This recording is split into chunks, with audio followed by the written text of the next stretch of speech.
Bem-vindo ao Leadercast, o podcast para quem quer saber mais sobre liderança. Apresentação: Luciano Pires. Bom dia, boa tarde, boa noite, bem-vindo, bem-vinda a mais um Leadercast. Eu sou o Luciano Pires e trago a você um podcast que trata de liderança e empreendedorismo com gente que faz acontecer. Este não é um programa de entrevistas, não tem perguntas programadas nem roteiro definido. É um bate-papo com gente que faz acontecer. E é bate-papo mesmo, cara, informal e sem amarras, que vai para lugares onde nem eu nem meu convidado imaginam. Hoje eu converso com Bárbara Stock, empreendedora serial, que está desenvolvendo um projeto de empreendedorismo para crianças. Muito bem, mais um Leadercast. Eu tenho diante de mim hoje aqui uma visita interessante que eu conheci por uma troca de e-mails, né? Ou troca no Facebook, eu não sei quem é, não sei o que faz. Aí ela manda uma mensagem para mim, fala: olha, eu tenho uma ideia interessante de um assunto que é muito caro a mim, que é essa questão de empreendedorismo e tudo mais, envolvendo crianças. Quando ela falou, eu falei: deixa eu dar uma cutucada, quem sabe eu tenho a chance de convidá-la, e ela vindo a São Paulo, a gente vai trocar uma ideia. Então hoje o programa vai tratar sobre vários temas, um deles é esse empreendedorismo infantil. Vou fazer para você 3 perguntas fundamentais, que são as mais difíceis do programa, depois a gente tira de letra, tá? Seu nome, sua idade e o que é que você faz? Bom, meu nome é Bárbara Stock. Eu digo que eu sou empreendedora e aprendedora serial, mãe criativa e empresária. A idade era um negócio muito complicado. A idade é um pouco tenso, mas 29 anos, Pronto. Vou 30 esse ano. Você vai fazer 30 esse ano? 30 então, esse auge. 30 anos é o auge das mulheres, né? É quando elas ficam mais bonitas, mais experientes e tudo mais, né? É o dia que você chegar em 60, aí você vai ficar com vergonha de falar de 60, né? Então, Bárbara, você mandou pra mim algumas coisas legais aí. Primeiro, essa coisa do empreendedor serial, eu dei uma cutucada lá, eu vi que você tem uma série de empreendimentos, né? Me conta um pouquinho dessa história aí, antes da gente entrar no tema específico, que é coisa das crianças, né? O que é que você anda fazendo? Você é uma empreendedora. Eu sou uma empreendedora nata. Eu queria até fazer um PS, Luciano, se eu puder, porque aconteceu uma coisa muito engraçada. No domingo, eu vi o Ricardo Jordão compartilhando um vídeo que ele fala do que o empreendedor tem que fazer na segunda-feira, logo quando ele acorda. E ele falou: você tem que ter coragem. Primeiro de tudo, o empreendedor tem que ser corajoso. Se você está seguindo líderes motivacionais que não falam que a primeira coisa que você deve ter é coragem, você não está seguindo as pessoas certas. Então você tem que chegar na segunda-feira de manhã e mandar um e-mail para uma pessoa que você tem certeza que não vai te responder. O cara que você acha que é inalcançável. E aí eu falei: cara, ou eu já sou muito maluca mesmo, porque eu sempre mandei e-mail para todo mundo, inclusive foi o que aconteceu com você. Falei: eu quero muito ter um espaço no Leadercast para falar um pouquinho dos meus projetos, principalmente do de educação infantil empreendedora, e eu saio mesmo mandando enfim, entrando e tentando acessar as pessoas que são importantes para que fomente-se, né, os projetos. O negócio é chutar no gol. Chuta no gol. Chuta uma hora a bola entra, entendeu? Se você não chuta e fica esperando o momento exato, tudo vai ser mais complicado. Vai chutando, uma hora a bola entra. Mas aí, me conta. Exatamente. Bom, eu empreendo... Enfim, eu costumo dizer que eu empreendo desde os 12 anos, porque eu trabalho na empresa do meu pai, comecei a trabalhar na empresa do meu pai com 12 anos. Só que vários amigos meus, quando eu conto isso, dizem que é mentira minha, que eu empreendo desde que eu nasci. Inclusive, com 4 anos, eu estudava numa escola e a minha irmã em outra, e vendia uma batatinha, tipo essa batata chips, né? Na minha escola, não vendia na escola da minha irmã, e a minha irmã sempre foi apaixonada pela batatinha. E aí ela sempre me dava o dinheiro para que na hora da minha merenda eu comprasse a batatinha e levasse para ela. O que eu vi? Que as amigas dela estavam querendo a batatinha. Então eu comecei a ganhar dinheiro, na época era cruzeiros, eu nem sei dizer quanto hoje, porque eu não me lembro. Mas porque eu vendia e botava uns cruzeiros acima para ganhar um dinheirinho. Isso eu tinha uns 4 anos. Estudava no Rosalina. Então, enfim, eu empreendo, acho que eu nasci empreendedora. Mas com 12 anos, oficialmente, eu comecei a trabalhar na empresa do meu pai. Meu pai tem um buffet, que hoje é uma ramificação, uma empresa minha, é uma ramificação da empresa do meu pai. E meu pai faz grandes banquetes, fez feijoada da Mangueira para 6.000 pessoas durante muitos anos. Enfim, Vila Isabel e grandes banquetes em geral. Há 4 anos atrás eu casei, fui morar em Recife, meu ex-esposo, ele é engenheiro, e aí ele foi transferido por Tutsuá, parei com tudo, parei de trabalhar e fui acompanhar meu ex-esposo. Me divorciei, há 4 anos atrás voltei para o Rio de Janeiro, E quando chegou lá já não tinha mais nada, porque me formei na faculdade, me formei em Ciências Sociais, me habilitei em Produção e Política Cultural para trabalhar com eventos por conta da empresa do meu pai. E larguei tudo, fui morar em Recife. Então quando eu voltei, enfim, quem sou eu, o que eu vou fazer e com um bebê. Quanto tempo levou esse hiato seu? Entre sair do que você estava fazendo e voltar, quanto tempo levou? 3 anos e meio, mais ou menos. Isso, fora, totalmente fora.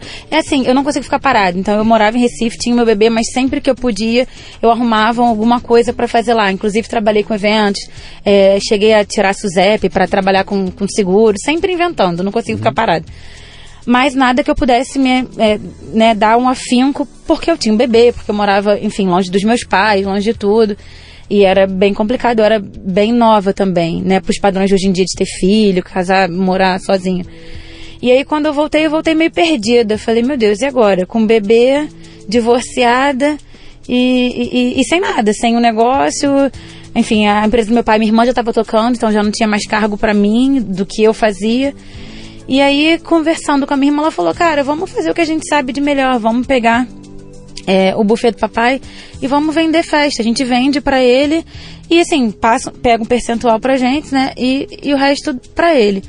Só que começou a não dar certo, porque a gente começou a fazer muito diferente do papai. Ele sempre fez para grandes empresas, grandes banquetes, e a gente atendia muito pessoa física e eventos menores. E aí era muita finger food, muita, assim, bem diferenciado dele. E aí ele teve uma hora que ele falou, eu quero pedir demissão de vocês, eu não aguento mais trabalhar com vocês, vocês vão ter o buffet de vocês, eu vou ter o meu, e a amizade continua e a família continua. E aí dali a gente falou, então vamos parar, né? Porque como é que a gente vai ficar sem papai? A estrutura toda é dele, a cozinha industrial é dele, tudo é dele.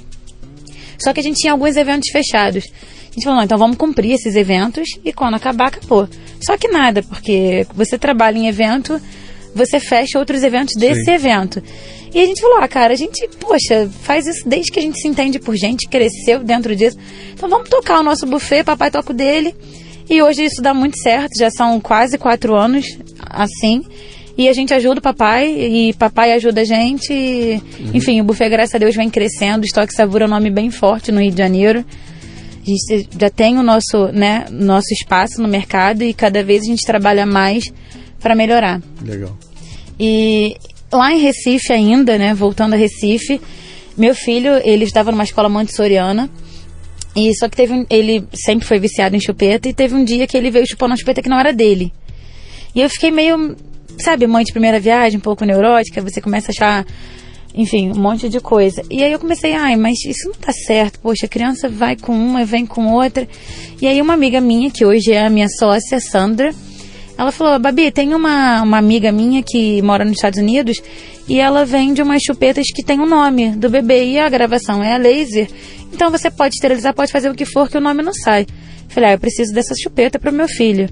Logo em seguida ele teve uma bactéria no queixinho dele e agravou, e aí eu lembro que a pediatra falou que podia subir pro cérebro, e aí eu já pensei, pronto, vou ter um filho mãe de primeira viagem. Enfim, tem pediatras que aterrorizam mães, né, como mães de primeira viagem, principalmente. E aí quando eu descobri a Carla e eu descobri a chupeta, eu falei, cara, comecei a procurar aqui no Brasil, não tinha uma empresa só, bem pequena e assim, caseira, de Santa Catarina.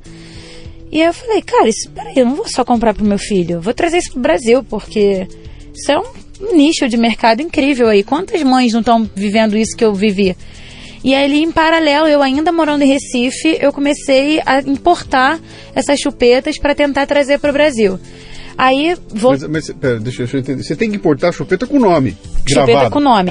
Quando eu comecei era exatamente assim. Então a gente fazia. Já tinha encomenda, eu entrava em contato com a Carla, direto lá com a empresa, e trazia importado com nome. Só que a importação aqui no Brasil que não era de maneira, né? Enfim. A gente trazia por navio, essas coisas, demorava muito, às vezes 2, 3 meses. E aí, uma coisa que estava tendo muita demanda, a gente não conseguia atender. Tipo, uma coisa que eu poderia estar gerando mesmo receita, eu não conseguia pela demora. E aí a gente começou a fazer o quê?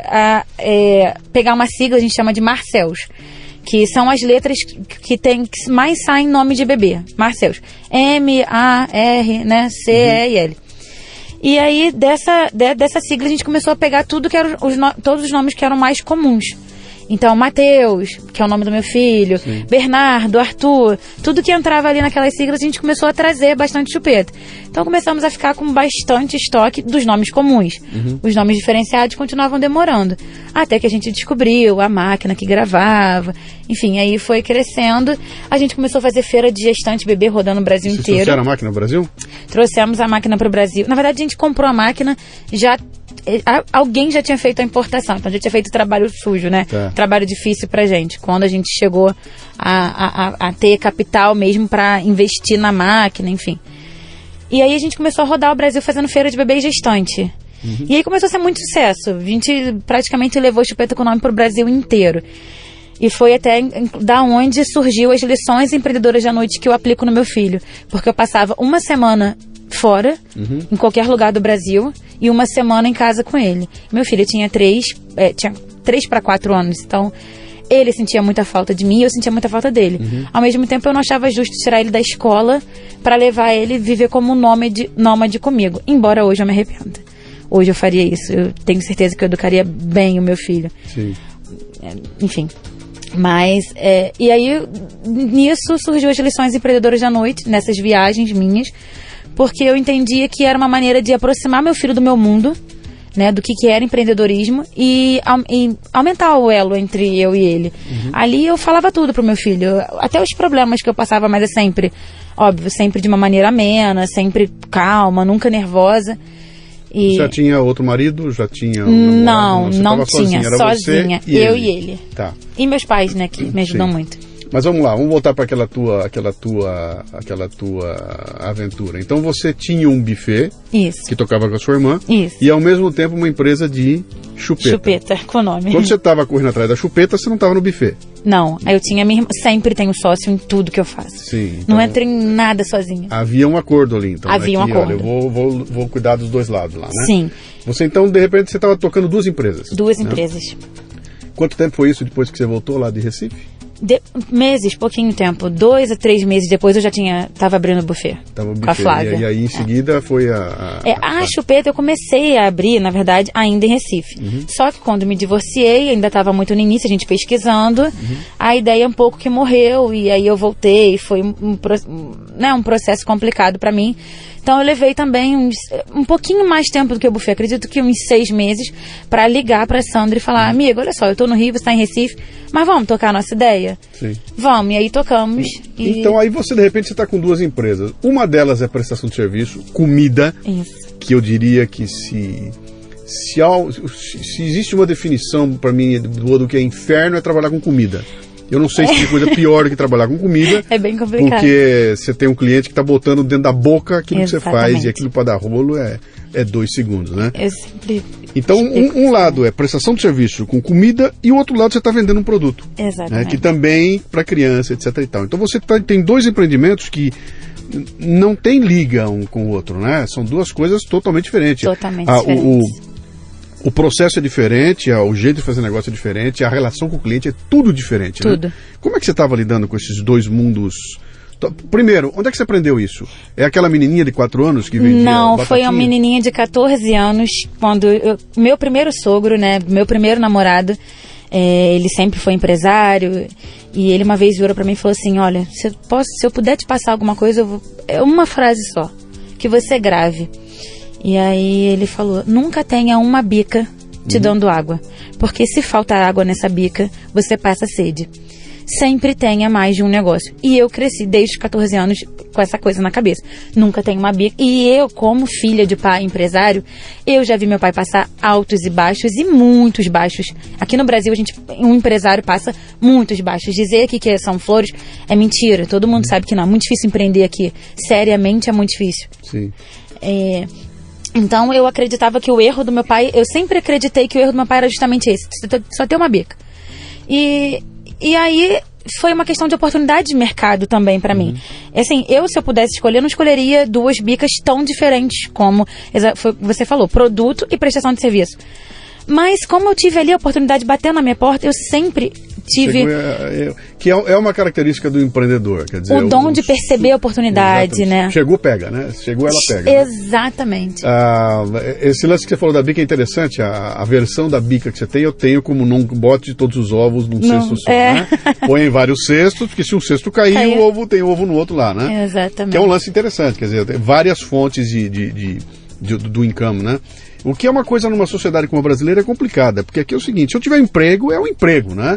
Eu vou ter que me desdobrar para conseguir além do meu emprego, e nós aqui estamos falando para todo tipo de gente, né? Estou conversando com você aqui, quem está ouvindo a gente tem de tudo. Tem o cara que vai montar seu próprio negócio, tem o cara que é empregado numa empresa, né? Exatamente. E esse desdobrar-se é um negócio complicado. Como é que faz para ser mãe e tocar 2 negócios, um deles que te exige que viaje pelo país afora? Onde é que você arrumou esse tempo aí? Então... Aliás, que escolha é essa de você olhar e falar, tem um bebê em casa e eu tenho o meu lado profissa, e aí? Eu coloquei uma meta, eu falei, eu preciso chegar em 1 milhão líquido quando eu tiver 30 anos. Que aí, tudo que eu não estou dando de atenção ao meu filho hoje, nesse 1 milhão com 30 anos, eu vou poder viajar ao mundo com ele, fazer o que for, porque eu já vou estar desfrutando de renda passiva. Então, 1 milhão guardado? 1 milhão guardado, 1 milhão líquido, guardado. Tá. Para começar minha renda passiva, minha liberdade financeira. Que idade você tinha quando você botou essa meta? 27 para 28, na verdade. Você botou 2 anos e pouco para juntar R$1 milhão. Tá. Coisa pouca, né? Mas eu sou empreendedora. Quanto é que você já tinha quando você botou 1 milhão? Se eu te disser R$0. Então, até só para saber dimensionar. Então, eu tenho que ser sincera aqui. Você saiu de zero, que é a ideia. Vou sair de 0 para 1 milhão em 2 anos e pouquinho. Mas eu vou te dizer que eu consegui piorar bastante isso. Hoje eu preferia estar no 0, porque eu quebrei também uma empresa nesse meio tempo. Sim. Com 28 para 29 eu fiz favor de quebrar uma empresa. Então, eu digo que do 0 para 1 milhão eu saí do menos 300 mil mais ou menos, que a empresa acumulou, para agora 1 milhão de novo. Então vamos lá, vamos voltar ali atrás então. Da onde vem esse número 1 milhão? Da minha cabeça. Eu comecei a fazer cálculos e do que eu preciso, o que eu vou fazer, o que eu preciso, quanto dinheiro eu preciso ter para começar a render juros. Aí, enfim, eu não tinha muita noção de investimento. Hoje eu tenho bem mais também, mas assim, ainda falta muito. Falei, que eu preciso para viver de juros desse mínimo, do mínimo, vamos botar, caderneta de poupança. Que eu consiga, com esses juros, viver. E aí o que entrar, porque eu, enfim, empresária, uma vez empresária sempre, nunca tive a ideia de deixar de ser empreendedora, nem empresária. Eu só queria diminuir a minha carga de trabalho para dar atenção ao meu filho. Hoje, Luciano, eu não faria isso. Eu faço de uma maneira bem diferente. Continuo trabalhando muito, hard work papai, como diz Murilo Gun. Mas eu tenho o tempo do Matheus. Até criei uma metodologia para isso, para administrar a empresa e meu filho. Que idade ele tem hoje? Ele vai fazer 6 anos, tem 5, vai fazer 6 em maio, 15 de maio. Legal, nós estamos com... Tá rápido a coisa acontecendo, né? Porque são time frames pequenininhos, né? 2 anos e tudo mais, né? Mas aí você bota aquela meta e fala, muito bem, preciso buscar 1 milhão. E vou começar a buscar esse 1 milhão com as minhas empresas, com meus negócios. Com meus próprios negócios, isso, né? Você quebrou depois de definir essa meta do 1 milhão? Bem depois. Eu defini a meta... Que empresa foi essa que você quebrou? Eu quebrei a Carlota. A Clube Bink era a empresa que a gente tinha de chupeta com nome. Em determinado momento a Clube Bink começou a crescer bastante, como eu te falei. A gente tinha uma demanda muito boa, fazer feira no Brasil inteiro. E aí, só chupeta com nome? Só chupeta com nome. Você não diversificou isso nunca? Nunca. Tá. Não, diversifiquei quando eu comprei a Carlota. Mas até então era só chupeta com nome. Inclusive, quando eu fui fazer a primeira feira de bebê gestante, só para quem não tem ideia, uma feira de bebê gestante, o aluguel de um stand mínimo de 6 metros quadrados equivale a lojas na zona sul do Rio de Janeiro, mês inteiro de aluguel. E quando eu fui, meu pai falava pra mim, olhava pra mim e falava, você é maluca. Ele não podia me olhar, eu fugia do meu pai, que era, você é maluca pelo menos 20 vezes no dia. E aí a minha sócia chegou de Recife pra fazer a feira comigo, e ele, não satisfeito em falar que eu era maluca, ele começava a dizer pra minha sócia, ela é maluca. Você tá vindo pra cá, mas ela é maluca. E nessa primeira feira, eu tendo certeza que eu era maluca, porque de tanto que você ouve, você acredita, eu falei, pronto, se eu tirar o dinheiro do stand, eu tô satisfeito. Não preciso nem tirar a mercadoria. Porque, enfim, eu vou testar o mercado, era o meu MVP, era a minha chance de MVP. Eu, quando comecei a empreender, não tinha... eu fazia Canva já, tudo, mas não tinha essa coisa de planejar muito bem antes. Porque eu acho que eu pegava muito do meu pai, por isso que o pai é um exemplo, o pai é um modelo. Isso também foi uma das coisas que me fez bolar e fazer essa metodologia de educação empreendedora infantil. Porque meu pai sempre empreendeu na cara da coragem. Eu achava que aquilo era o certo. Então meu MVP já era assim, dando a cara a tapa. Ali na feira... Dá um time aqui. Vocês estão vendo que a moça é uma metralhadora, né? Ela começou aqui meio tímida, agora a bichinha já tá voando alto aqui. Você já tá entrando assim nos temas interessantes. O que é MVP e o que é Canvas? Rapidinho. Desculpa. O Canvas, na verdade, ele é um plano de negócio, só que dinâmico, curto, né? É uma metodologia que o Alexander Osterwalder, eu não sei falar direito o nome, perdão, ele criou uma metodologia de fazer um plano de negócios simplificado. Plano de negócios dinâmico. Eu, Bárbara, nem gosto de fazer no computador. Eu pego aquela folha de papel 40 quilos, que é aquela folha tipo cartolina, mais maior, e faço o meu Canvas ali, que ali eu brinco com os meus post-its, eu tiro, eu coloco. Então é um plano de negócios que você pode mudar, não é engessado, como um plano de negócios tradicional. E o MVP é a validação do seu negócio. É quando você faz um teste para ver a aceitação no mercado. Só que eu já fazia isso não testando antes de testar literalmente. Eu já entrava dando a cara a tapa. Sim. E aí, vamos na história da Carlota. O que era a Carlota? Não, aí era Clube Bink ainda, que era a chupeta com nome.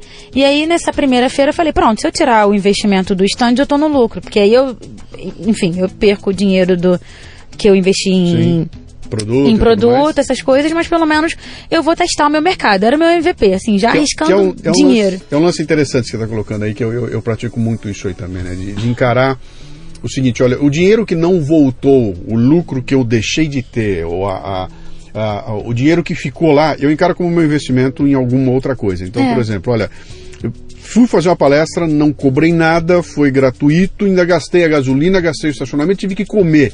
Cara, tomei um preju, né? Mas eu considero esse preju como parte do investimento no marketing das pessoas que vão me ver, etc e tal. É um exemplo bem idiota, mas eu faço isso muito, né? Não, mas é uma boa analogia, você né? fala, olha, então é legal, que o dinheiro que não voltou, o que é o dinheiro que eu coloquei no marketing para que as pessoas me conheçam. Então foi esse custo de eu adquirir essa experiência e tudo mais, né? Tem gente que não faz isso, né? Que não encara isso como custo, como prejuízo. Né? Perdi, não é prejuízo, cara. Alguma coisa você aprendeu. Mas aí já é uma primeira característica de que a pessoa não tem perfil empreendedor, que ela ainda precisa trabalhar. Eu acredito que todo mundo possa ter o perfil empreendedor. Quem quiser pode ter. Ah, mas eu não tenho. É só desenvolver.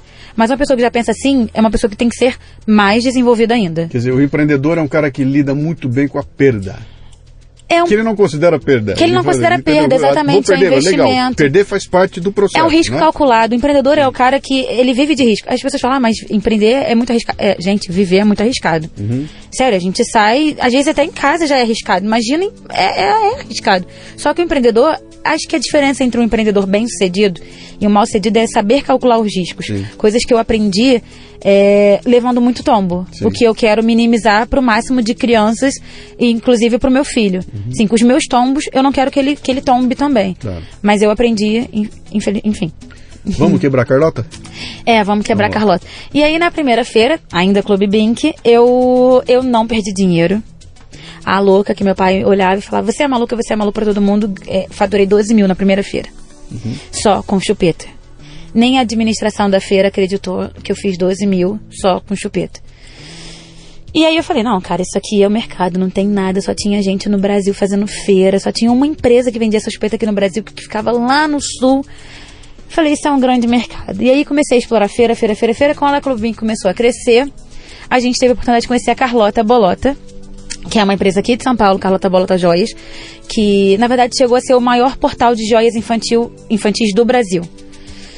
E a ex-proprietária da Carlota falou, olha, Bárbara, eu tô grávida, eu não tô mais segurando a onda, eu não tenho mais condição de viajar ao Brasil, eu entendo que onde está a minha empresa eu ainda não posso deixar funcionário indo, porque a gente estava falando de joia, ouro 18, e eu vi que a Clube Bink tem um perfil muito bacana, será que não está na hora de vocês crescerem e assumirem a Carlota? Que aí o coração bateu mais forte pela Carlota. Enfim, eu falei, tá na hora de alçar voos maiores, só que eu não calculei, porque ela tava grávida, ela tinha um mês para vender a empresa. Então, assim, eu fiz o maior erro, que eu tenho vergonha de assumir, mas eu preciso assumir porque é uma maneira de botar para fora também. Claro. Eu, como empreendedora de muito tempo, eu fui infantil. Pela empolgação, por ver o que era a Carlota. E aí eu não calculei, não fiz nada direito. Comprei a Carlota no susto. Eu e Sandra compramos a Carlota no susto. Foi um investimento muito alto. E isso foi em 2014. 2015 o Brasil entrou numa crise braba, todos sabemos, para quem vendia para consumidor final, ficou muito complicado, e eu não vendia utilidade, eu vendia futilidade, né? Não era futilidade, não era necessidade. As pessoas passavam na Carlota e falavam, meu Deus, eu vou sonhar, mas eu não vou comprar isso agora não, vou comprar o que neném tá precisando. Então era a frase que eu mais ouvia. As pessoas... Joias para criança. Joias para crianças e acessórios, não era só joias. Aí a gente vendia tapa-fralda, tudo porta certidão de nascimento de prata, enfim, era tudo muito lindo, mas muita ostentação. Não era todo o público que estava mais disposto a pagar. Então, o que a gente estava faturando na Carlota não dava para a gente pagar, terminar de pagar a ex-proprietária, mas sobreviver. Assim, lucro eu nem pensava, mas a gente não estava mais conseguindo sobreviver pagando os fornecedores, mais a ex-proprietária e fazer feira. Quer dizer, qualquer um quebraria. Qualquer um quebraria nessa situação. Não é que você comprou, fez uma mudança estratégica no negócio e quebrou. Não. Não, o negócio continuou como era. Ele estava... E se você tivesse feito uma avaliação do negócio na época, você não compraria? Não, eu não sei se eu não compraria, se eu teria tido mais pulso de fazer uma outra oferta. Eu acho que eu tentaria, porque era um negócio muito bom, eu acho que eu tentaria metade do valor, que aí teria dado certo. Me fala então essa lição que você aprendeu ali. O que faltou? Faltou uma due diligence, faltou um estudo, faltou o canvas, o que faltou ali? Faltou tudo, faltou estudo, faltou canvas, mas principalmente faltou maturidade da minha parte. Eu deixei a emoção, o empreendedor nunca pode deixar a emoção falar mais alto do que a razão, nunca. Uma coisa é fazer com amor, outra coisa é deixar a emoção dominar. Como é que você vai falar para o empreendedor deixar a emoção de lado se empreender pura? Empreender é uma loucura, porque é aquilo que você falou logo no começo. É loucura. É loucura. Eu não consigo ver loucura que não seja a emoção revestida de alguma outra característica. Quer dizer, eu tenho que pegar esse vulcão de emoções e tentar organizar isso numa direção, né? Eu tenho que apontar para uma direção, né? É complicado. Ontem eu estava discutindo, a minha filha está querendo trocar o carro. E está lá procurando. Então ela quer o 500, achou um 500 vermelho. Eu acho lindo também. Pepe trouxe para mim. Eu liguei pro cara. E o cara vem aqui ver o carro. Eu falei para ela, então você vai lá com o teu namorado, vai lá ver o carro e depois você me conta. Mas eu falei para ela, não se apaixone pelo carro, pelo amor de Deus. Você não pode ir lá apaixonada pelo carro para chegar lá e já falar, é esse, porque aí você não vai ver mais nada. Você não vai chegar mais nada, você só vai ver a beleza, a loucura, vai chegar aqui, vai comprar na loucura e não vai mais pensar.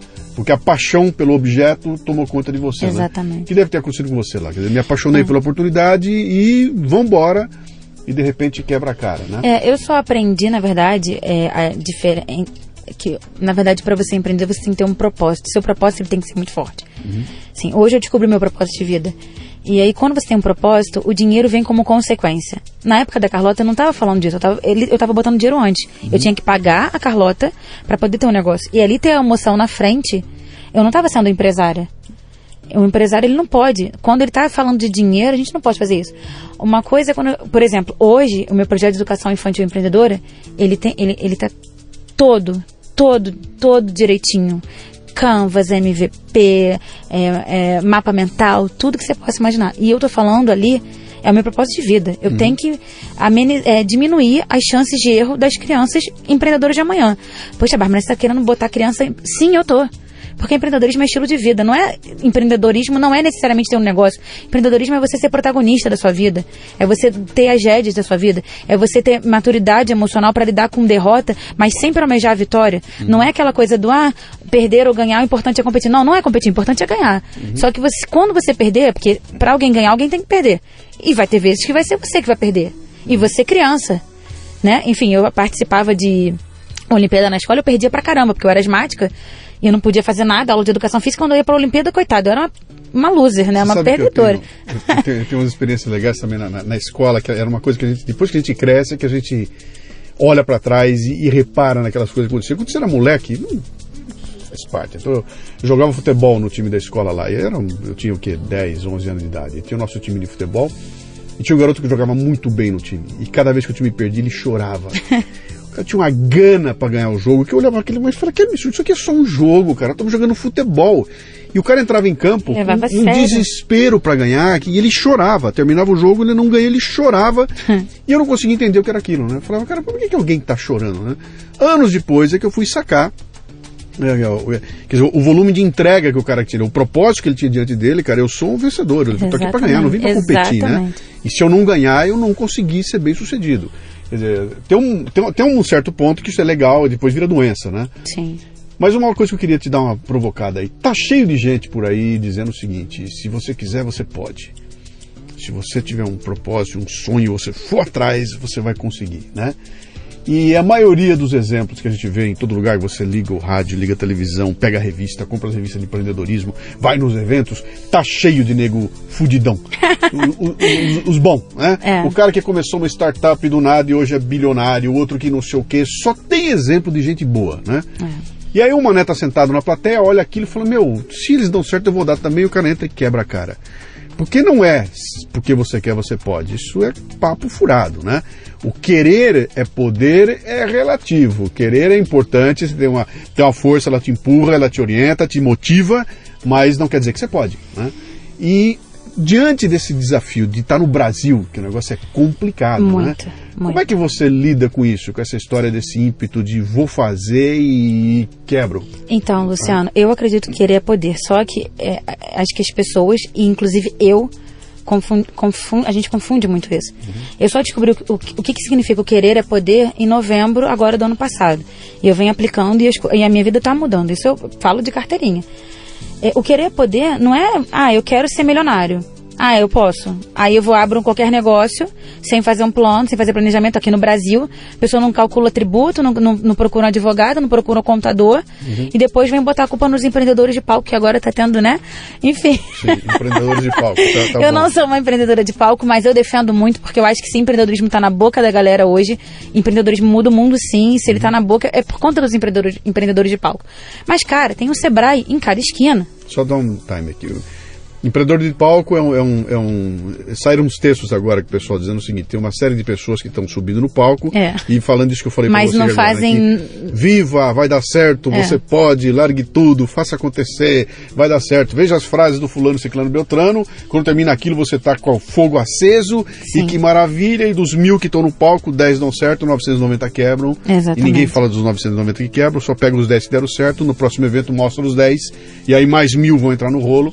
E está se discutindo muito até que ponto isso é bom ou isso é ruim, né? Exatamente. Inclusive eu vi agora uma matéria interessante de Portugal, os portugueses discutindo demais esse assunto, sobre o empreendedorismo em Portugal. E os caras falando o que está acontecendo com o empreendedorismo aqui é que ele virou necessidade. Ele não é uma coisa do empreendedor. O cara não tem emprego, não tem o que fazer, ele vai fazer um negócio. Pega a rescisão que ele ficou desempregado e vai abrir qualquer coisa. Vai ter que se virar. E esse cara não é um empreendedor positivo que vai fazer o país crescer. Esse é um cara que está lá porque não teve alternativa. Exatamente. Então, ele não tem junto com ele a mecânica, ele não tem o ímpeto do crescimento. A primeira chance que ele tiver, ele vai largar aquilo e vai arrumar o emprego dele de volta, né?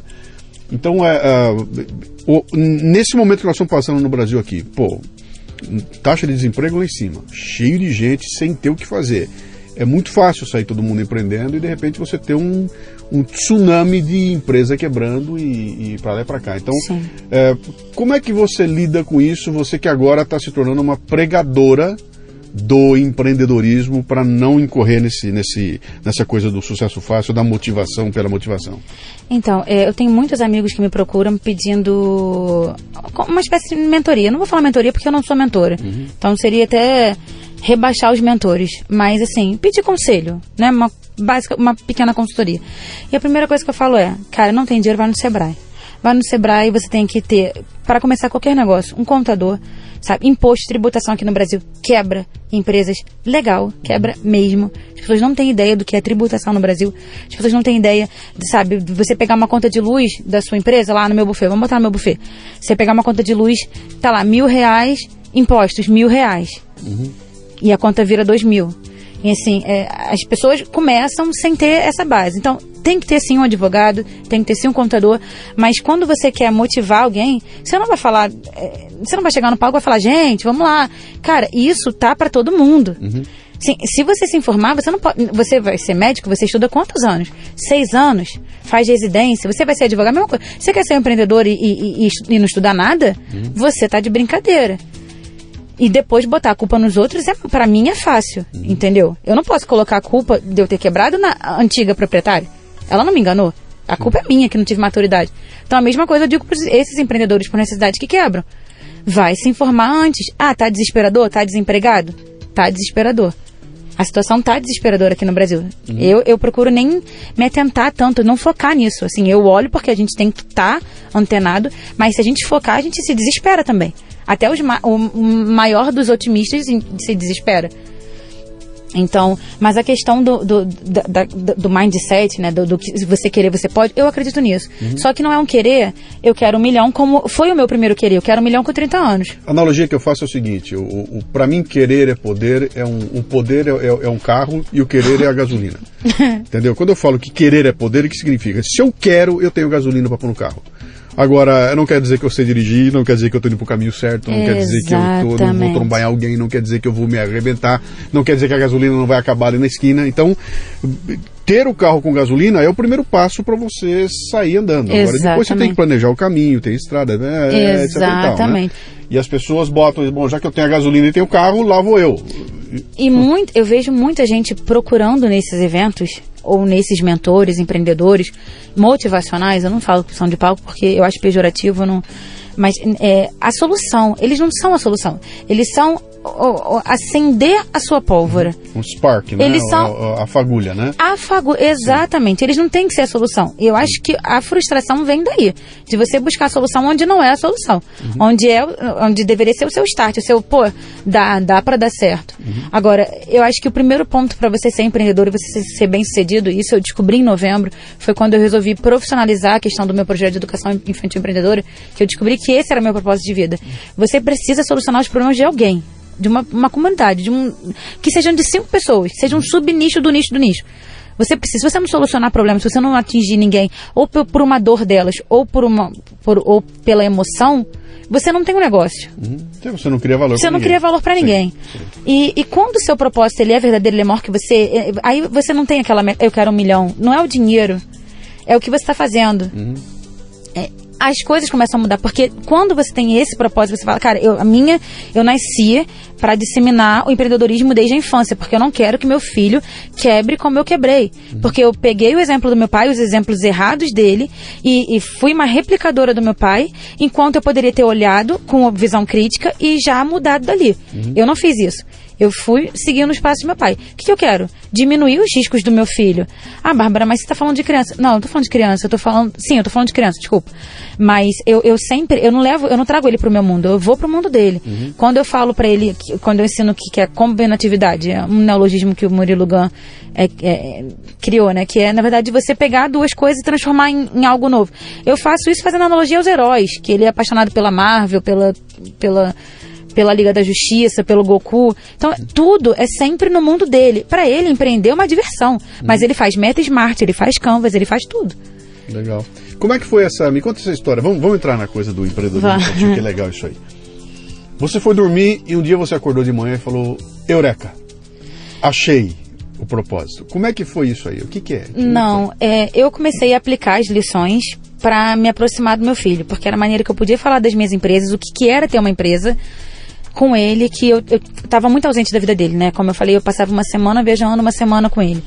Então, as lições, na verdade, foram para aumentar o nosso elo. Isso aumentava muito mesmo. A gente foi criando uma conexão muito forte. Porque, ao mesmo tempo, eu estava no mundo dele, porque eu sempre me preocupei em levar aquilo para ser infantil, para não tirar a infância dele. Então, era sempre brincadeira, sempre herói, sempre... Enfim. Como é o nome dele? Matheus. Aí você chegava lá e falava assim, Matheus, mamãe vai falar de fluxo de caixa. Como é que é? Eu tô provocando você. Como é que é isso aí? Como é que você levava isso? Como é que é essa transição para essa coisa dos heróis? Então, eu trabalhava bastante o mindset dele pelas minhas frustrações. Assim, quando alguém dizia que eu não conseguia alguma coisa, eu falava, meu filho, quando alguém disser que você não pode alguma coisa e você souber que você pode, você manda na sua vida. Até porque meu filho, ele tende um pouco a não acreditar nele. Isso é uma coisa que eu trabalho muito no Matheus. Ele, mãe, mas eu não sei. Quando ele entrou no judô, ele falava o tempo todo, professor, mas antes de tentar, ele já falava que eu não sei. Então, eu trabalho muito isso nele. Então, a minha primeira coisa como empreendedora que eu queria passar para ele era o mindset. A questão de usar a criatividade. Até quando ele quebrou o bracinho, ele tinha 4 anos, ele era apaixonado pelo Homem de Ferro. E aí ele com 4 anos quebrou o braço e foi um drama, porque uma criança, um bebezinho, 4 aninhos, uma dor danada, já quebrei a perna, nossa, eu já era bem maior e aí eu falei, cara, eu vou amenizar isso daí. Liguei para um tatuador amigo meu e falei, Del, você não quer... Ele é também super fã do Homem de Ferro. Del, o que você acha de fazer o braço do Homem de Ferro aí no gesso do meu filho e tal? Bárbara, traz ele aqui amanhã. Eu não sabia, ele fez como uma tatuagem, levou umas 6 horas, sem brincadeira. Mas ele fez a armadura do Homem de Ferro. Que legal. E aí, o meu filho até hoje, ele diz que foi o dia mais feliz da vida dele, o dia que ele virou o Homem de Ferro. Que então, assim, legal. uma coisa que foi ruim, virou uma coisa boa. Então, era isso que eu sempre procurei. O empreendedor é isso, é tirar de uma necessidade ou de um problema, usar a criatividade e gerar uma inovação. Isso é empreender. Você sabe que eu vi um vídeo recente de uma empresa que faz prótese, e os caras trabalhando nesse sentido. A prótese não é uma prótese de uma perna, era uma perna de um super-herói, era o braço do Homem de Ferro. O menino não tinha o braço e de repente colocaram o braço dele, que era o braço de um super-herói, né? E aquilo virou uma loucura, porque a molecada toda em volta, eu também quero. E de repente o menino que tinha um problema, né, que ele era um menino que não tinha o braço, ele passou a ser o herói da turma, né? Isso e é todo mundo legal. queria um braço igual dele, né? Imagina que coisa, né? Como você vira o jogo a partir de uma visão diferente do problema em si, né? Pô, muito legal, muito legal. Também tem uma história boa é um cara que estava andando no avião, e uma criança enchendo o saco, mas tem pra muito... lá e pra cá, enchendo o saco, a criança comendo coisa e com a mão cheia de gordura e vinha na perna do cara, e enchendo o saco, e todo mundo no avião incomodado, porque o moleque encheu o saco de todo mundo, e o pai e a mãe nem aí. Né? Nem aí. E aí, pô, chegou uma hora, a aeromoça veio e falou alguma coisa com o pai e com a mãe, né? Falou alguma coisa com o pai e com a mãe, e pegou o menininho e levou o menininho lá pra frente, né? E acabou o rolo todo, né? Aí quando ela voltou, o cara falou, vem cá, o que você fez? O que você falou pro pai e pra mãe? Ela falou, não, eu peguei o menininho, levei lá na frente e fui mostrar a cabine pra ele, e ele tá lá, sentou ali e ficou ele com... Hoje não pode fazer isso, mas na época podia, né? Ele sentou lá e tá ele olhando a cabine, enlouquecido. Ela falou, pô, mas o que você fez? De onde é que você tirou isso? Ele falou, não, em vez de eu pensar em mim, eu pensei no menino. Eu olhei para o problema do ponto de vista do garoto e não de quem estava sendo incomodado pelo garoto, né? Exatamente. E ao virar a visão, ela resolve uma encrenca ao resolver o problema do menino, né? Você sabe que, agora você falou, eu lembrei que o canvas que eu fiz desse projeto de educação é exatamente o canvas. Até um canvas que o Conrado Adolfo, que fala bastante dele, eu peguei a metodologia com ele, que é o canvas do ponto de vista do cliente. É muito mais difícil de fazer, do consumidor final. Sim. É muito mais difícil, porque aí você vai vendo que muita coisa que você achava genial não funciona. Funciona pra você, mas não funciona pra quem você quer vender, então o que adianta? E é bem mais complicado, mas em compensação a chance de dar certo também é muito maior. Como você falou, no caso do menininho, ela não olhou o que estava incomodando a ela, né? Ela olhou... Ela foi resolver o problema do menino e não dos passageiros, né? Exatamente. Lá, né? Mas aí como que isso virou o meu propósito de vida? Não era meu propósito de vida, era uma coisa minha e do meu filho para estreitar a nossa relação, que eu estava muito ausente. E aí, só que eu comecei a compartilhar algumas vezes. Falava, a lição de hoje foi X. A Meta Smart, por exemplo, quando eu fiz a lição da Meta Smart para ele, não fui eu que falei, meu filho, vem cá, vamos fazer. Não, eu tinha um papel, eu fiz um Pretec, assim que eu cheguei de Recife. O Pretec é o curso do... É o curso do Sebrae de empreendedorismo, que eu, por sinal, para quem aí aspirante a empreendedor, eu super indico, porque dá um norte bem bacana para quem está procurando respostas, enfim. E aí eu tinha acabado de fazer um Pretec e aprendi a Meta Smart lá, eu ainda não conhecia. E aí eu falei, cara, eu posso levar essa folha? Era um flip chart, né? Aquela folha bem grandona, eu posso levar pra minha casa? Aí o pessoal, pode, Bárbara, você que apaixonou pela Meta Smart, leva. Aí colei, meu quarto tem 2 portas, colei em uma das portas do meu quarto. Meu filho toda vez olhava aquilo, mas não perguntava, eu também não falava nada. Então o dia que ele perguntou, mãe, o que é isso? Eu falei, é minha meta. O que é meta? Eu expliquei que era meta. E qual é a sua meta? Eu expliquei qual era a minha meta, ainda era do 1 milhão. Aí ele falou também que era uma meta. Eu falei, mas o que você quer? Eu quero ver os super-heróis. Ele nunca quis ir pra Disney ver o Mickey. Ele quer ir pra Marvel. Sim. Aí eu falei, então vamos vir cá, vamos fazer a sua Meta Smart. E fiz a Meta Smart dele da Marvel. Dali já fiz educação financeira. Ele tem o sistema dos potes dele, que ele divide a mesada dele, ele quando trabalha comigo, eu levo às vezes ele pra montagem de evento, ele ganha dinheiro. Ele não trabalha de graça. Sim, uma das coisas que meu pai errava comigo, nunca recebia. E meu filho recebe. Se ele me ajudou, ele recebe. Se ele lava a louça comigo, ele recebe. Ele tem a bonificação eu chamo de bonificação e consequência, né? Quando ele faz alguma coisa, também ele perde. Enfim, então é assim que eu procuro ensinar ele. Quando virou o meu propósito de vida, foi em novembro do ano passado. Eu tive a oportunidade de ir no evento do T. Harv Eker, é o autor do livro Segredamente Milionária. E o T veio pro Brasil pela primeira vez e única, fazer o intensivo do seminário dele. Eu falei, pronto, agora eu vou entender porque que não deu certo, porque que eu não cheguei no meu 1 milhão e tô aqui quebrada. Enfim, eu fui buscando de novo as respostas erradas, mas eu não sabia. Mas lá, a minha mente abriu. Não se tratava de como chegar no 1 milhão de reais, não se tratava de como ser milionário, se tratava de ter a mente milionária. E ter a mente milionária é muito mais do que dinheiro. Ter a mente milionária é ser bondoso, é ter empatia, é se colocar no lugar dos outros, é solucionar os problemas dos outros. E com isso você gera valor, e gerando valor você gera dinheiro. Então assim, é toda uma mudança. Pra mim foi toda uma mudança de mindset, e pra muitos empreendedores também, porque eu conheço muitos, inclusive empreendedores bem sucedidos, que têm a mesma visão que eu, que só visam que eu tinha, de visar o lucro, né? Fazer muito bem feito, óbvio, o serviço, sempre fiz, mas eu pensava no dinheiro. E quando eu fui lá no evento, eu passei a ver que não. Primeiro eu tenho que agregar muito nas pessoas, para as pessoas quererem me dar dinheiro. Se você não agregar, por que você vai ganhar? Então a minha meta deixou de ser dinheiro, não é mais 1 milhão, nem 2 milhões, nem 3 milhões. Minha meta é... Aí eu falei, cara, eu tenho as lições empreendedoras, tanta gente me procura perguntando qual é a metodologia. Cara, eu tô falando de crianças, de mudar o mindset, de preparar as crianças. Os empreendedores, as nossas crianças vão ser os formadores de opinião de amanhã. Os nossos políticos de amanhã. Os nossos médicos de amanhã. Se eles tiverem um mindset de empatia, um mindset do estilo de vida empreendedor mesmo, né, uma mente milionária, a gente tá resolvendo um problema do país. Sim. Olha onde a gente tá, olha a lama que a gente tá. A gente tem que começar a mudar agora na base. Se não mudar na base, não vai ter melhoria amanhã. Então eu falei, meu propósito de vida é esse, cara. É mudar a base. E primeiramente vai ser mudar a base junto com os pais. Porque se também os pais não mudarem o mindset, não adianta nada lidar com criança. Sim. Porque os pais são os maiores podadores de criança do mundo. A gente acha que não. Mas a gente é o que mais... Exatamente. A gente é o que mais poda aos nossos filhos. Napoleão Bonaparte dizia o seguinte: se você quiser educar uma criança, comece 25 anos antes dela nascer. Com os pais, comece exatamente. 25 anos antes dela nascer. É isso aí, isso é verdade. Mas e aí? Aí você bolou você bolou uma aí escola, um projeto. Você bolou o quê? O que é isso?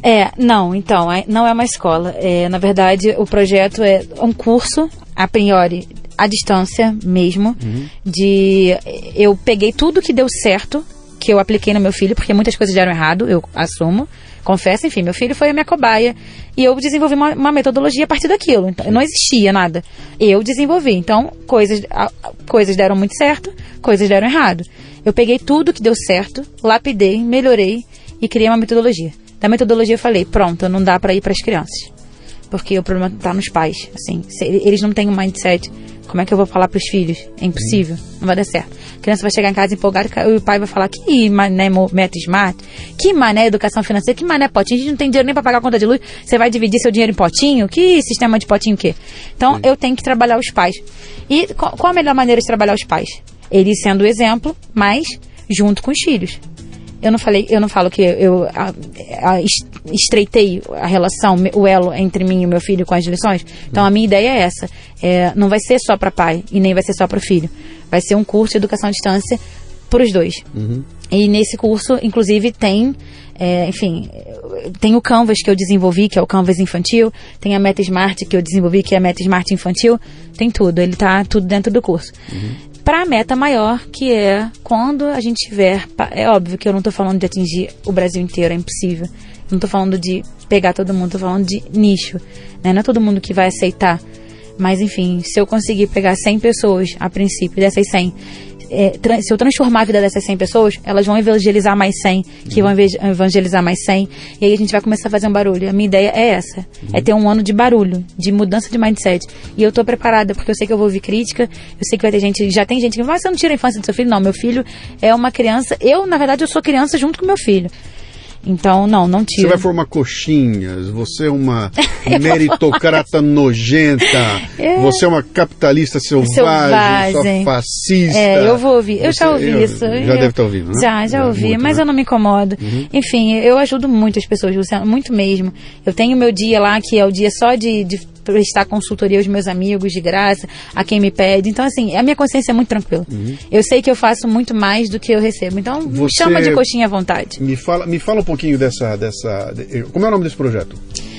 O projeto ainda não tem nome. Eu chamo de Educação Infantil Empreendedora, porque agora ele está no meu nome, Bárbara Stock Empreendedora. Tem alguma coisa assim em algum lugar? Você viu isso nos Estados Unidos, em algum lugar? Tem alguém trabalhando isso? Nunca vi. Inclusive procurei em Portugal, nos Estados Unidos e... Tem alguns projetos de educação, de empreendedorismo para criança, mas nada perto do que eu tô... da minha metodologia. Nada. Nada que use ferramentas como eu vou usar, ferramentas que o empreendedor usa, um mapa mental, uma meta smart. Não, Luciano. O que teu filho fala disso? Ele ama, ele pede. Nesse sábado que passou, eu montei um evento, eu falei, você não quer ficar brincando com o Gui, que é o primo dele, que ele é apaixonado? Não, eu quero trabalhar, eu quero ser empreendedor, mãe. Quero montar com você. Você já viu ele brincando com outras crianças e como é que se ele... brinca diferente, se a conversa dele é diferente? Porque eu tô imaginando o seguinte, uma criança com a cabeça feita dessa forma, dentro de um grupo de outras crianças que não tem a cabeça feita dessa forma, né? A professora dele foi até bem bacana, porque a professora nova, né, as aulas começaram agora, a Bianca, ela me chamou pra conversar. E ela falou, Bárbara, o Matheus é uma criança muito diferenciada. O Matheus, ele fala com uma maturidade quase de um adulto, mas com a infantilidade de uma criança. Ele brinca de massinha, ele brinca de tudo, mas a visão dele é uma visão de adulto. Ele é muito maduro. Ele não se frustra com as coisas. E assim, eu não perguntei nada a ela, ela nem sabe do meu projeto ainda. E ela virou isso. Então, e eu sinto muito isso no meu filho. Meu filho faz indagações de um adulto, todo mundo comenta. Assim, se você tiver um dia uma oportunidade de conversar com ele ou qualquer pessoa que esteja nos ouvindo, você vai ver que ele faz indagações de adulto. Então, eu acho que eu tô dando maturidade a ele. Ele é um pouco evangelizador, porque ele fala de empreendedorismo na escola. Ele não usa a palavra empreendedorismo, mas ele fala... uma vez ele falou, mãe, eu tô precisando ganhar dinheiro, porque eu quero comprar Ele é apaixonado por bonecos raríssimos. O sonho dele é conhecer o Fabrício Marvel, que é um youtuber que fala da Marvel, dos bonecos raríssimos, super articulados, blá blá blá. Enfim, uma criança de 5 anos que é apaixonada e quer ser colecionadora de bonecos raríssimos. Já não é muito comum. E aí ele fala, mãe, tô precisando de dinheiro porque eu quero meus bonecos e tal. E você tá dura, né, mãe? Eu falo, filho, mamãe, não dá pra comprar bonecos raríssimos articulados pra você. Então vamos vender. Mãe, o que você sabe fazer que eu possa vender? Eu falei, a mamãe sabe fazer uns doces. Que eu vi que tem umas crianças empreendedoras que trabalham ali na Tijuca, que elas vendem pra ir pra Disney. E aí eu lembrei, falei, filho, mamãe sabe fazer brigadeiro. Se quiser, a gente... Ele, mãe, mas só brigadeiro não dá o que eu quero. Tem que ter mais coisa. Então, olha a noção de uma criança de 5 anos. Não, só brigadeiro eu não vou conseguir comprar. Mas o que a gente pode botar para... Então você já vê que já tá se formando um perfil empreendedor mesmo nele. Interessante. Tem gente que vai ficar enlouquecida com essa história. Tem gente que vai querer matar também. Nós estamos num país que proíbe que criança trabalhe, né? E ele coloca o seguinte, quando você fala o seguinte, olha, eu tenho um filho de 12 anos de idade que vai me ajudar no meu negócio, o Estado brasileiro coloca essa criança no mesmo nível de uma criança que está numa carvoaria no interior do Brasil, sendo explorada e que vai morrer com 18 anos de idade. Exatamente. Então eles não conseguem enxergar algo que meu avô tinha como um valor, né? Ter os meus filhos com 10, 11, 12 anos comigo na padaria era parte do processo de manter a integração da família, de mostrar o que é o valor do trabalho e tudo mais. Essa coisa se perdeu, porque houve alguém que chegou aqui e falou, não pode, então é proibido, você não pode nem botar na tua empresa. Eu fazia alguns projetos interessantes há um tempo atrás, com uma empresa que tinha um esquema lá de pegar a garotada da região, que eram crianças... Uma vez eu chamei de carente, não somos carentes, não, nós somos outra história, né? Então, mas eram crianças que não tinham, e eles traziam para a empresa, e ali a molecada ia aprender a fazer uma série de coisas ali dentro, mas aquilo era um medo desgraçado de aquilo ser caracterizado como trabalho, porque se fosse trabalho o projeto infantil não ia andar, e eu chamava de estar explorando, e a molecada felicíssima, porque eu conversando com os meninos, cara, em vez de eu estar na rua aí, encostado num canto, eu estou aqui dentro, gerando valor, e a molecada orgulhosa de estar fazendo isso, né? Exatamente. E o Brasil destruiu isso, quer dizer, hoje em dia é proibido, né? Um país que prega a ignorância. Não é interessante pro nosso governo. Enfim, não vou entrar em méritos de governo, mas assim, não é interessante que a gente crie isso. Eu posso dizer que se eu tenho noção de vida hoje, é porque eu comecei a trabalhar com 12 anos com meu pai. Porque com 17 eu já ia para a diretoria da Petrobras fazer reunião com a diretoria, eu não tinha 18. Entendeu? Eu já lidava com advogado, porque pequena empresa, né, microempresa. Meu pai era uma ME. o dono faz tudo, então ele lida com o computador diretamente, ele lida com o advogado diretamente, lida com o funcionário diretamente. Então eu sempre tive a visão de ser funcionária, porque meu pai me colocava como funcionária, mas com a visão de dona. Então, se eu consigo me colocar no lugar das pessoas, se eu consigo... Muito porque eu trabalhei com meu pai desde os 12 anos. E eu não tem governo que vai me impedir de fazer isso com meu filho.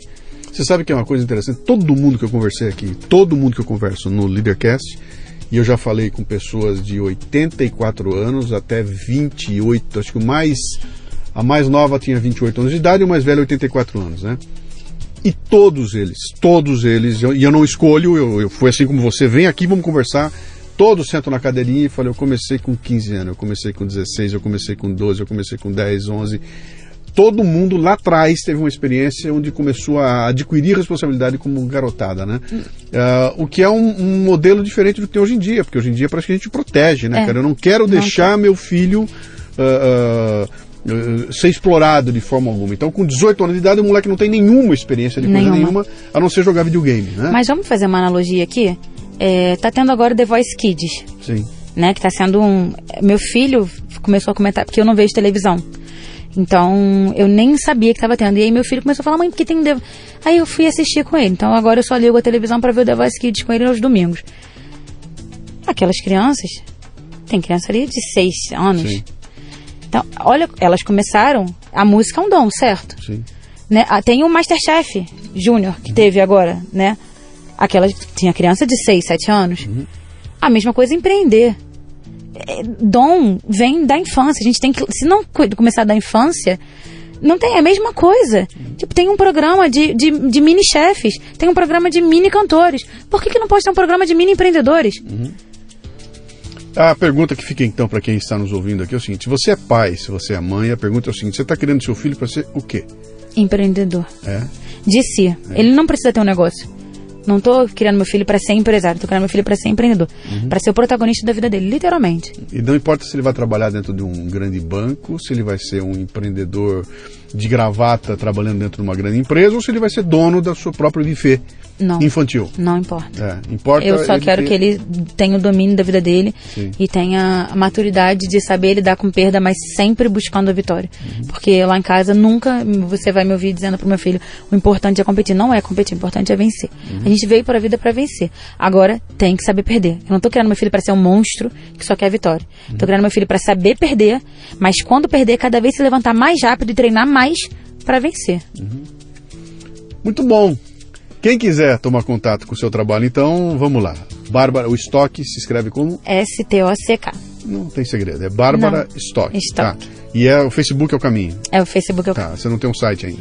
Não, ainda não. Tem o Facebook e o canal do YouTube que a gente vai lançar agora também. Legal, Bárbara. Eu quero conhecer, quero saber o que vai rolar e depois eu queria que você me desse algumas dicas aí para eu dar fazer um barulho aí, né? Porque acho que isso que você está pregando é realmente aquilo que me é muito caro, né? Eu diria para você que é o seguinte: você está muito além da questão do empreendedorismo, né? Quando você fala dessa coisa de que eu quero formar meu filho para que ele tenha as rédeas da vida dele nas mãos dele, isso é muito mais do que empreendedorismo, né? Isso é um jeito diferente de você olhar a vida e que vai se aplicar em uma série de outras coisas, mas tem a ver com a sociedade onde ele vive, tem a ver com o futuro que ele vai construir, não importa com o que é que ele vai trabalhar, não importa qual é a relação que ele vai ter com os subordinados ou com a chefia dele, se é que ele vai ter isso algum dia. Importa essa consciência de que, como é que é? Eu sempre brinco no programa, que não tem essa história de deixa a vida me levar, vida leva eu, não. Quem leva a vida sou eu, né? Com certeza, a gente tem que ser o protagonista, a gente tem que mandar na nossa vida. Até porque a vida é tão curta, né? E teoricamente a gente só tem uma, então. Olha, tem um menino e uma menina de 24 anos de idade ouvindo a gente aqui, tá no busão agora, indo pro trabalho, tá meio invocada, porque o trabalho é um saco, etc e tal, e vai estar ouvindo a gente aqui. Deixa um recado pra ele ou pra ela. Cara, primeira coisa, o que você tá fazendo de errado? Vamos olhar, o que tá de errado na sua vida? A gente só consegue resolver quando a gente sabe o que tá errado. Por que você não gosta do seu trabalho? O que tá ruim, tá no ônibus? O que tá errado lá? Vamos colocar no papel os erros? Quando a gente consegue assumir aonde a gente está errando, quando a gente consegue enxergar com clareza, que muita gente não tem a clareza de onde está errando. Então, quando você colocar no papel tudo que está errado, bota tudo, extravasa. Escreve tudo tá errado. Meu cabelo tá errado, escreve, tá errado. Se tá te fazendo mal, tá errado. Escreve tudo no papel, dali já é um ponto principal para você começar a mudar. E vai mudando de um em um. Não dá pra... Se tem 50 coisas ruins, não dá pra você querer mudar 50 coisas de uma vez só. Você vai se atropelar, não vai mudar nada. Então, o que eu posso mudar? Que é mais fácil agora? É meu cabelo? Então, peraí, o que eu preciso? Preciso de uma cabeleireira. Preciso de dinheiro. Então, corre atrás disso. Aí o segundo, o que tá ruim? É ônibus. Eu não aguento mais ônibus. Eu quero... mas também não quero carro porque eu não quero a hora do rush. Então, o que a gente pode fazer para começar a fugir dessa hora do rush? É sempre procurar... o problema você tem. A diferença é você olhar por outro ângulo o problema.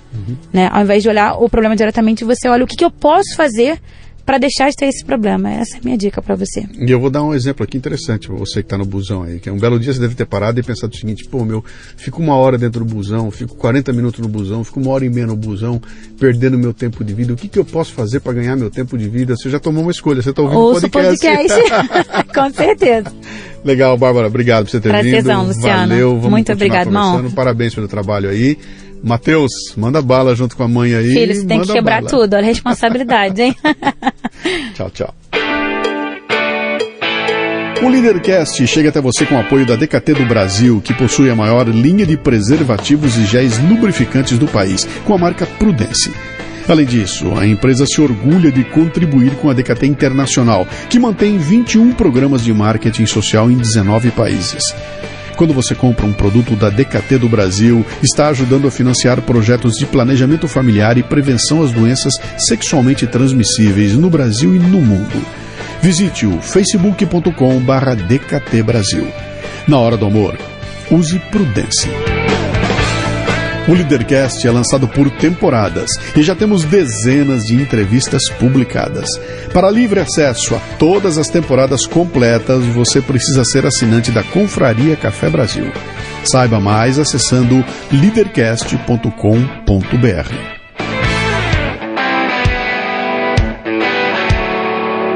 Você ouviu o Leadercast com Luciano Pires. Mais uma isca intelectual do Café Brasil. Acompanhe os programas pelo portal cafebrasil.com.br.